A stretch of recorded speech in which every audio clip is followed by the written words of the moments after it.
건강하지 않은 몸은요, 지방을 잘 꺼내 쓰지 못합니다. 살이 찐 사람들, 배가 나온 사람들은 몸에서 지방을 제대로 끄집어 쓰지 못하는 몸이기 때문에 살이 찐 겁니다.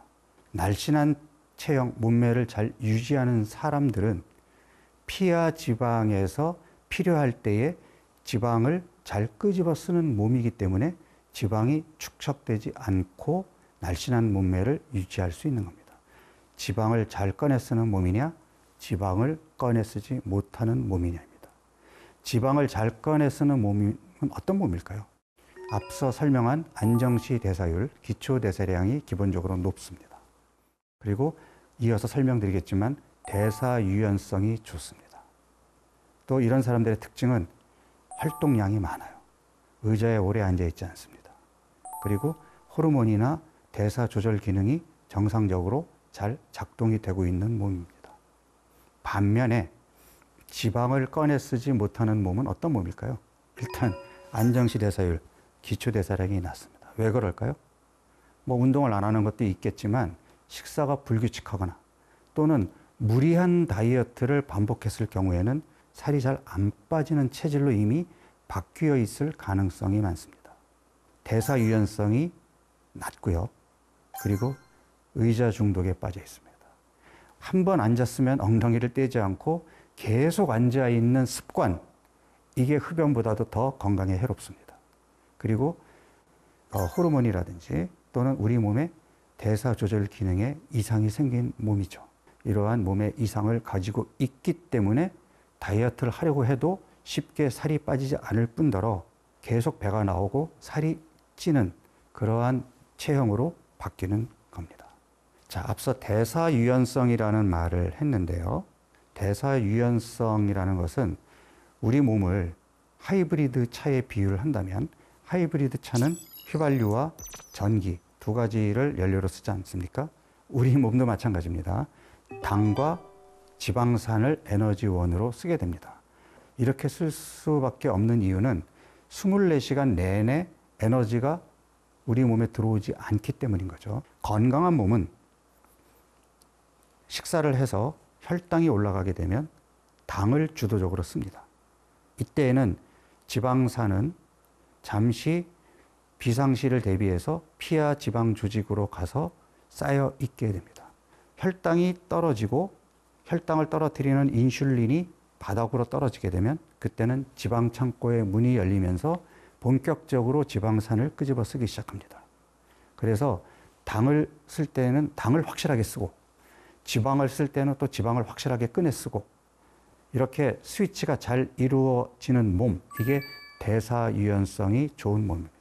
반면에 대사 유연성이 낮은 몸은 혈당이 올라가도 혈당을 적극적으로 쓰지 못합니다. 그런가 하면 혈당이 떨어져도 지방을 잘 끄집어 쓰지 못합니다. 흔히 주변에 나 당 떨어졌나 봐 이렇게 얘기하시는 분들 있죠. 대사 유연성이 떨어져 있는 몸은 당이 떨어지면 몸이 못 견뎌하죠. 갑자기 뭔가 집중이 안 되는 것 같고 어지럽고 기운 없고 나 당 떨어진 것 같아. 뭐 달달한 거 없어? 그래서 믹스 커피를 찾거나 과자를 집어먹고 정신 차리게 되잖아요. 어떻게 될까요? 살이 더 찌겠죠. 그래서 대사 유연성이 낮은 몸을 대사 유연성이 높은 몸으로 바꾸는 것이 궁극적으로 살찌지 않는 몸으로 가는 해결책이 되겠죠. 자, 대사 유연성이 떨어졌다는 것을 조금 더 이해하기 쉽게 설명을 해보겠습니다. 제가 흔히 비유하는 것이 바로 스펀지 이론입니다. 스펀지를 쥐어짜야 또 물을 머금을 수 있겠죠. 여러분들의 피하 지방을 스펀지라고 비유를 해본다면 여러분들의 피하 지방을 언제 쥐어짜봤나요? 장거리 사이클링 선수들인데요. 이 선수들은 훈련을 하거나 대회에 나가게 되면 하루에 5,000에서 10,000칼로리 정도를 소모하게 됩니다. 그러면 근육에 있는 글리코겐만 가지고는 그 충분한 에너지를 낼 수가 없겠죠. 피하 지방 조직에 비축해둔 에너지를 써야 됩니다. 그러면 저 사람들의 피하 지방 조직이 두꺼울까요? 그렇지 않죠. 그런데 저렇게 두껍지 않음에도 불구하고 그 많은 칼로리를 어떻게 활용할까요? 이게 대사유연성이 높은 몸이기 때문에 지방에 비축해뒀던 에너지를 필요할 때 바로 끄집어 쓰고 또 식사를 통해서 다시 또 비축해두고, 그러니까 쥐어짰다가 물을 머금고 쥐어짰다가 머금고 하는 것을 적극적으로 했기 때문에 피하 지방의 크기가 두껍지가 않은 겁니다. 여러분들의 피하 지방은 어떻습니까? 언제 쥐어짜봤죠? 자, 쥐어짠다라는 게 뭘까요? 음식이 들어오지 않거나, 그러니까 굶거나 또는 저렇게 강도 높은 운동을 해야 쥐어짤 수 있겠죠. 강도 높은 운동을 규칙적으로 하고 있나요? 또는 가끔씩 굶어 보셨나요? 하루 세 끼 꼬박꼬박 챙겨 먹으면서 운동 안 하고 계속 앉아 있게 되면 에너지의 밸런스가 마이너스로 갈 수 있을까요? 쥐어짜야 물을 머금는데 계속 물을 머금고 있는 상태에서 또다시 물이 들어오면 어떻게 될까요? 이 스펀지는 더 이상 물을 머금는 기능을 못 하겠죠. 그것을 피하 지방 조직의 기능 저하라고 얘기를 하는 겁니다. 대사유연성이 떨어져 있는 몸은 피하 지방 조직의 기능이 떨어져 있기 때문에 지방을 쉽게 축적하지도 못하고 지방을 쉽게 끄집어내기도 못합니다. 이 피하 지방 조직의 기능 저하가 모든 대사 이상의 출발점이 되는 겁니다. 대사유연성이 떨어졌습니다. 어떤 일이 벌어질까요?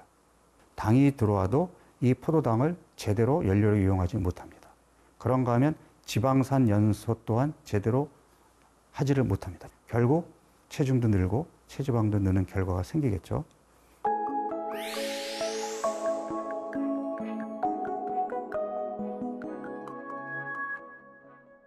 대사증후군이라는 병이 있습니다. 대사증후군의 진단 기준은 체중이 들어가지 않습니다. 허리둘레, 혈압, 혈당, 중성지방, 그리고 좋은 콜레스테롤 알려진 HDL 콜레스테롤, 이 5가지의 진단 기준을 가지고 대사증후군을 진단합니다. 이제까지 우리는 어떻게 이해를 하고 있었냐면 많이 먹고 살이 찌면 인슐린 저항성이 오고 대사증후군이 와, 이렇게 얘기를 했거든요. 아니에요. 닭이 먼저냐 달걀이 먼저냐의 얘기인데 저는 옛날부터 대사유연성이 떨어지는 몸으로 바뀌었기 때문에 인슐린 저항성도 오고 대사증후군도 오고 살이 찌는 현상이 나타난 거다. 몸이 망가졌기 때문에 체중이 늘어나는 현상이 나타난 거라고 일관되게 주장을 해왔습니다. 그래서 살이 찐 결과가 아니라 내 몸이 망가졌기 때문에 체중이 늘어나는 현상이 생기는 겁니다. 자, 인슐린 호르몬은 우리가 지금 알고 있는 개념으로는 혈당이 올라가면 혈당을 떨어뜨려주는, 그래서 당뇨가 생기지 않게 해주는 호르몬, 맞아요. 그렇지만 인슐린의 역할은 그보다 더 큽니다. 단순히 피 속에 있는 혈당을 떨어뜨리는 그런 작용만 하는 것이 아니라 우리 세포가 포도당을 연료로 제대로 이용할 수 있게끔 도와주는 호르몬입니다. 우리 몸의 세포는 세포막에 인슐린 수용체라는 게 있어요. 그래서 인슐린이 분비가 돼서 이 인슐린 호르몬이 세포막에 있는 인슐린 수용체에 결합을 해야 포도당이 들어가는 문이 열립니다. 그래서 포도당이 세포 안으로 들어가야 에너지원으로 제대로 활용이 될 수 있는 겁니다. 그런데 인슐린 저항성이라는 것은 뭐냐면 인슐린 호르몬이 제대로 작동을 못하는 거예요. 그러면 어떤 일이 벌어질까요? 인슐린이 분비가 돼도 혈당이 제대로 떨어지지가 않겠죠. 그러면 인슐린은 더 많이 분비가 돼야 되겠죠. 그래서 실제로 인슐린 저항성이 있는 환자들의 혈액 검사를 해보면 정상 수치보다 인슐린 수치가 올라가 있습니다. 이 인슐린 저항성은 왜 생기는 것일까요? 제가 방송에 나와서 아주 심플하게 얘기하는 것이 많이 먹어서 살이 찌는 것이 아니라 쉬지 않고 먹어서 살이 찌는 겁니다 라고 얘기를 합니다. 그 쉬지 않고 먹었다는 말의 의미가 뭘까요? 앞서 스펀지 얘기를 했는데요. 이 스펀지를 쥐어짜 주는 게 쉬는 거거든요. 쥐어짜 주어야 그 다음에 또 물을 머금을 수 있지 않겠습니까? 그러면 하루 동안의 시간에서 쥐어짠다 또는 쉰다의 의미는 뭘까요? 아침에 탄수화물 음식을 먹고 혈당이 올라갔어요. 그러면 인슐린이 분비가 되겠죠. 인슐린이 분비가 되면 지방 창고의 문이 닫히면서 지방은 휴식을 취하게 됩니다. 그래서 당을 주도적으로 쓰고 당이 떨어져서 인슐린 분비가 다시 바닥으로 떨어지게 되면 지방 창고의 문이 열리면서 비축해뒀던 지방산이 에너지원으로 나와서 주로 쓰이게 됩니다. 이때가 쉬는 타임입니다. 스폰지를 쥐어짜는 시간이죠. 그러니까 아침과 점심 사이, 또 점심과 저녁 사이, 그리고 저녁 식사를 끝내고 혈당과 인슐린이 피크를 찍었다가 다시 바닥으로 떨어지게 되면 그때 잠자리에 들게 되겠죠. 다음날 아침 식사를 할 때까지의 12시간 동안에는 음식이 들어오지 않습니다.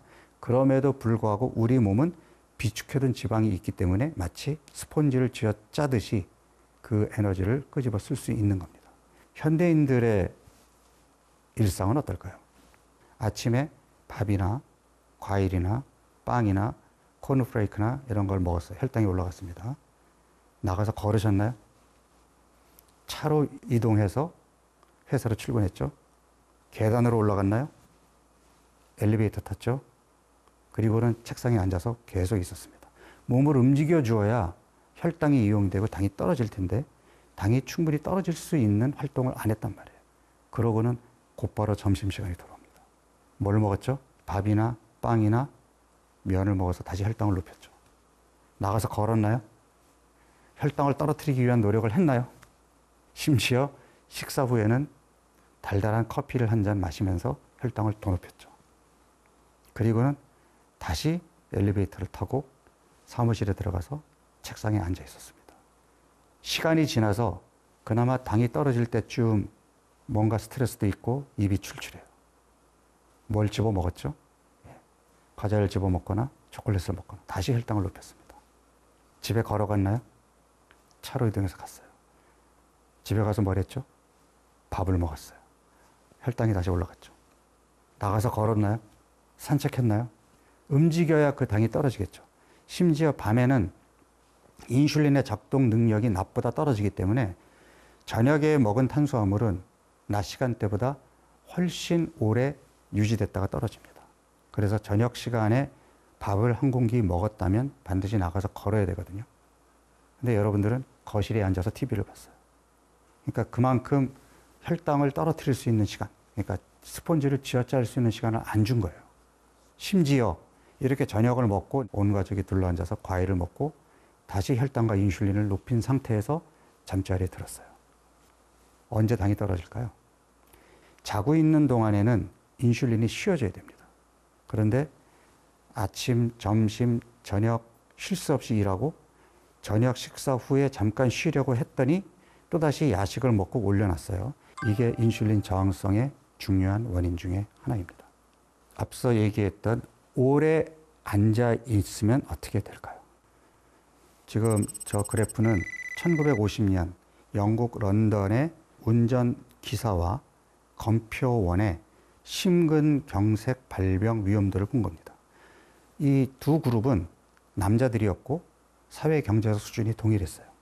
오로지 하나의 차이라면 하루 종일 앉아서 일했느냐, 섰다 앉았다를 반복했느냐의 차이밖에 없음에도 심근경색의 발병 위험이 2배 이상 차이가 납니다. 의학 통계에서 2배 이상이라는 것은 굉장히 큰 차이입니다. 꼼짝 않고 오래 앉아 있게 되면 이러한 결과를 초래하게 됩니다. 아울러서 인슐린 호르몬의 작동 능력도 떨어지게 됩니다. 지금 보여지는 그래프는 같은 사람들을 동일한 메뉴를 먹게 하고 오후에 근무를 서서 일하게 했느냐, 앉아서 일하게 했느냐의 차이를 가지고 연속 혈당 측정기로 혈당의 변화를 본 겁니다. 단지 서 있었을 뿐임에도 앉아 있을 때보다 혈당이 올라가는 피크도 낮은 데다가 혈당이 빠르게 떨어집니다. 반면에 앉아서 일한 사람들은 혈당도 더 높게 올라갔지만 올라간 혈당이 쉽게 떨어지지 않습니다. 이런 현상이 역시 마찬가지로 매일 반복이 된다면 어떻게 될까요? 혈당이 올라가 있는 시간이 높을수록 인슐린 호르몬이 계속해서 일을 해야 되기 때문에 인슐린 저항성이 빨리 오겠죠.